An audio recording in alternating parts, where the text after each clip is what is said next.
তো স্টুডেন্টস আবার হাজির আরেকটি অঙ্ক নিয়ে, সেটা হচ্ছে if x into y equal to x plus 3 whole square into y minus 1 then the value of 5 into 4।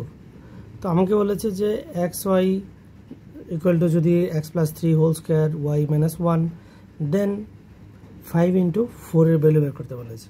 তো এটা নর্মালি দিবে আমি করতে পারবো না, বাট আমি একটা জিনিস সিমিলারিটি দেখতে পাচ্ছি এক্স ওয়াই, এটাকেও যদি আমি এক্স ওয়াই ধরে নিই, এক্সের ভ্যালু এটা ওয়াইয়ের ভ্যালু এটা ধরে নিই, তাহলে আমি এটাকে কম্পেয়ার করতে পারি।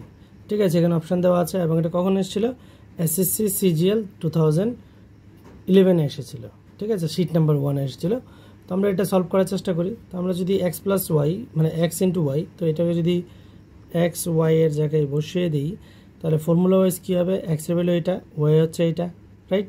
তো 5 plus 3 whole square into y, y হয়ে যাবে তখন কত, 4 মাইনাস 1। এটা একটা লজিক, এই লজিক দিয়েই করতে হবে। তো 5 প্লাস 3 হচ্ছে 8 স্কোয়ার, রাইট, ইন্টু 4 মাইনাস 1 এর কি 3। তো 8 স্কোয়ার হচ্ছে 64 ইন্টু 3, মাল্টিপ্লাই করলে কত হচ্ছে 2 ক্যারি 1 18 92 192। দেখা যাক অপশান আছে কি না, 192 অপশান অবশ্যই আছে, তাহলে অপশান এ ইজ কারেক্ট। তো এইভাবে আমরা এটাকে সলভ করতে পারি। ওকে, দেখা হচ্ছে পরবর্তী ভিডিওতে।